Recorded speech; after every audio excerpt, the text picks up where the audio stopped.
And joining me, Didi Hammond, and a man in the news, Liam Brady, whom you may have seen earlier, today announced that tonight would be his last occasion as an RT panellist. For the past 25 years, this true Irish sporting icon has guided us through highs, lows, and some bumpy times, not just for Irish football, but also in the studio.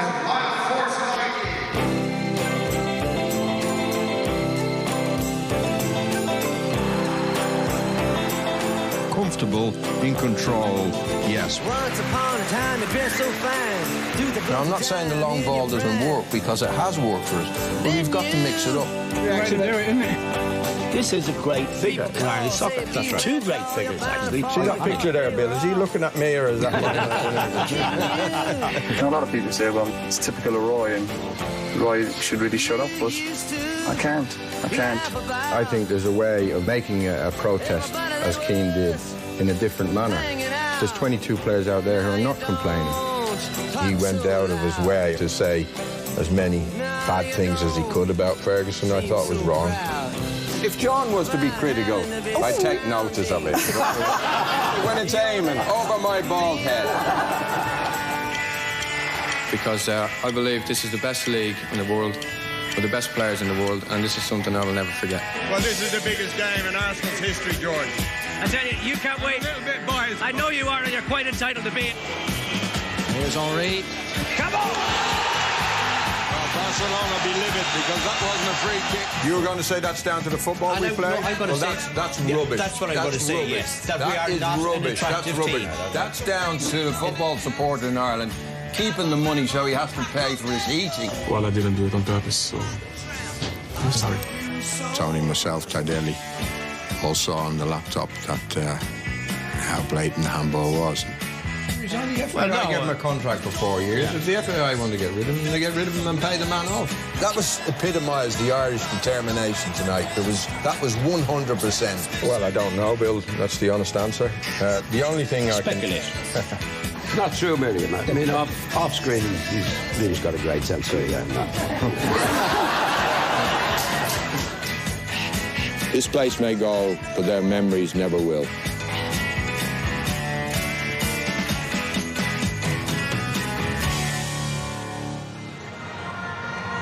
Liam, I'm sorry. I know you didn't want a big fanfare and you didn't see that coming, but I promise it's only a little bit.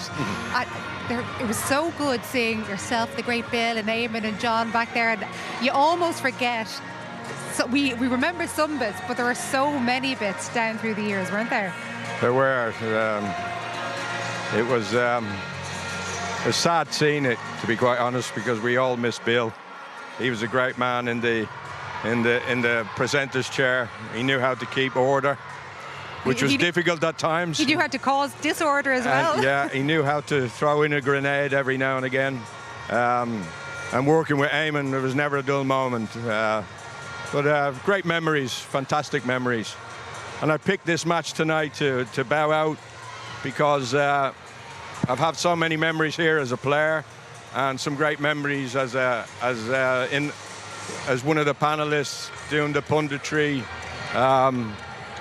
And I expect a guaranteed Irish win. I hope I'm not tempting fate. I don't think I am. I think we'll win tonight. And it's a nice way to go out. Hopefully it'll be a nice way to go out. If I had to pick, say, one moment on the pitch, first of all, that you witnessed in that studio.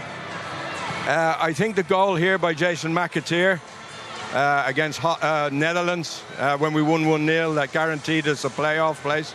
Like, that was, for me, was the best performance of an Irish team that I've seen. To split the Netherlands and Portugal was a fantastic achievement. And the place went mad that day, completely crazy. And that, as I said, guaranteed us a playoff, which we duly won. But unfortunately, it led to, may I say that Roy Keane was immense that day, absolutely immense. But we didn't have the team we expected to have when we went to Japan and Korea. It was terrible to see Roy Keane not there, but it did cause some real arguments in the studio. I felt that Mick McCarthy was in the right. Eamon felt that Roy Keane was in the right. So it made for fireworks. Not just in the studio. Tell me, were the fights off air even even... Oh, Eamon wouldn't speak to us. He wouldn't speak to John or I because we took Mick McCarthy's side. It really was a nasty atmosphere in the studio, and Bill had to control it all. It wasn't an easy job. And when did you all start becoming nice and friendly again?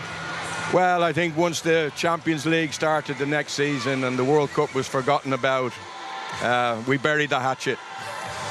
There were a few more arguments to come nonetheless. Do you remember, Diddy, then when you came in, probably not knowing what you were entering, did you? No, I didn't. But they all welcomed me with open arms. It was a pleasure to work alongside the lads, and obviously Liam is the last one here. A pleasure and also an honour to share so many memories and broadcast so many games with him and next to him. Always intrigued by his knowledge. Also, after we finished our broadcasting, and you know, the guys you just mentioned, John and Eamon and Bill, I think you got to mention them in the same breath, Liam included. I think they set the benchmark for broadcasting for over a decade. And I think they took broadcasting to another level. And I don't think I'll be the only one who's going to miss Liam. So we will stay in touch. We will see each other still. But here, I'll miss him. Yeah, 100%. So say all of us.